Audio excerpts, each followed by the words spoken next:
بالکل اسی طریقے سے جو روح کو بیماریاں لگتی ہیں، اور روح اور چونکہ مانوی چیز ہے، اس کی سب سے بڑی بیماری معصیت ہے، گناہ اس کا مرض ہے، اور گناہ اس سے خوب ایک مرض ہے، ایک بیماری ہے جو روح کو لگتی ہے۔ جب روح کو یہ بیماری لگتی ہے تو اللہ تبارک و تعالی نے اس روح کو صحت مند بنانے کے لیے دواؤں کا اہتمام فرمایا، اور کم و بیش 1,24,000 انبیاء اکرام علیہم الصلوۃ والسلام کے ذریعے سے انسانوں کو یہ بتلا دیا کہ لوگوں، جب تمہاری روح مردہ ہونے لگے، جب تمہاری روح بیمار ہونے لگے، جب تمہاری روح صحت کا راستہ چھوڑ بیٹھے، تو پھر اس کا طریقہ یہ ہے کہ تم اس راستے کو اختیار کر لو گے تو اللہ تبارک و تعالی تمہاری روح کو پھر سے صحت مند و تندرست کر دیں گے۔ اور صحت مند اور تندرست روح کا مطلب یہ ہے کہ اس میں علم و معرفت اور ایمان ہے، کیونکہ روح کی صحت و تندرستی علم و معرفت اور ایمان ہے، اس کے اندر اس کی ضرورت کا علم موجود، اس کے اندر اپنے رب کی پہچان و معرفت موجود، اس کے اندر ایمان کی دولت موجود، تو گویا کہ یہ روح صحت مند ہے۔ جس درجے کا علم و معرفت ہوگا، جس درجے کا جو ایمان ہوگا، اسی درجے کی صحت و تندرستی اس روح کو حاصل ہوگی، اور جس درجے وہ کم ہوتا چلا جائے گا، علم و معرفت ایمان کے لیول کم ہوتے چلے جائیں گے، تو روح زندہ تو ہوگی لیکن صحت مند ایسی نہیں ہوگی جیسے اول نمبر کے لیے ہے۔ ہاں البتہ اس کی صحت و تندرستی تو ہوگی لیکن کمزور ہوگا۔ اس لیے اللہ تبارک و تعالی نے یہ حقیقت واضح کر دی کہ اگر تم اپنی روح کو صحت مند و تندرست رکھنا چاہتے ہو تو اس کا یہ راستہ ہے۔ اور عجیب بات یہ ہے کہ دنیا کے اندر عقلاء اور اہل عقل کے نزدیک جب مرض سنگین اور سخت ہوتا ہے تو اس کا علاج بھی سنگین اور سخت ہوتا ہے۔ مثلا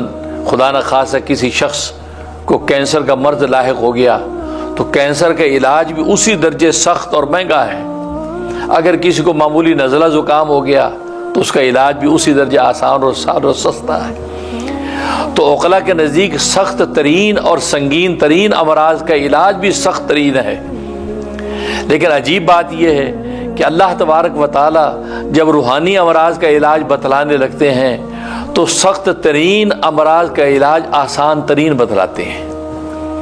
اور ایسا آسان بتلاتے ہیں کہ اس کے لیے اس مریض کو کسی جگہ جانے کی بھی ضرورت نہیں ہے۔ حالانکہ مرض اگر سخت ہو تو مریض اطباء کے پاس پہنچتا ہے، حکماء کے پاس جاتا ہے، گلی کوچوں کے چکر کاٹتا ہے، ہسپتالوں اور جو دواخانوں کی جو چکر کاٹتا نظر آتا ہے کہ بھی بڑا سخت مرض ہے، لہٰذا اس کا یہ علاج، اگر اس ملک میں علاج نہیں ہے تو پھر دوسرے ملک کے اندر جا کر اس کا علاج کرواتا ہے،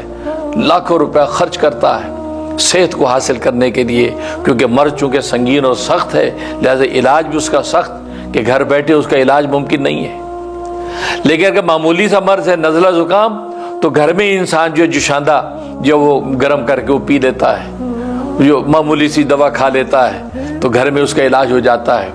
تو گویا کہ سنگین اور سخت مرض ہے تو گھر میں بیٹھ کے بھی اس کا علاج ممکن نہیں ہے، ہسپتالوں کے چکر کاٹنے پڑتے ہیں اور لاکھوں روپیہ خرچ کرنا پڑتا ہے۔ لیکن اللہ تبارک و تعالی نے روح کا علاج ایسا بتلا دیا کہ جس کے لیے کہیں جانے کی بھی ضرورت نہیں ہے، گھر بیٹھی آسانی کے ساتھ اس کا علاج ہو جاتا ہے۔ اور یہ بات آپ جانتے ہیں کہ روح کا علاج جسم کے علاج سے زیادہ سخت ہے۔ جسم کا علاج انسان کے اسباب اور وسائل اور طاقت بشری کے تحت ہے، انسان دوا کھا لیتا ہے، اطباء کو دکھا لیتا ہے، اور انسان اپنے اس نفس پر زور دے کر دوا کھا کے علاج حاصل کر لیتا ہے۔ لیکن روح کو اگر جب مرض لگتا ہے، اس کو شرک کا مرض لگ گیا، کفر کا مرض لگ گیا، کبر کا مرض لگ گیا، اسی طریقے سے جو ہے وہ عجب کا مرض لگ گیا، تو حسد اور بخل کا مرض لگ گیا، حرص کا مرض لگ گیا، یہ امراض جب روح کو لگ گئے، اب ان امراض کے علاج ہر ایک کی دسترس میں نہیں ہے، ہر ایک کے پاس علم و معرفت کا وہ لیول حاصل نہیں ہے کہ گھر بیٹھے علاج کر لے،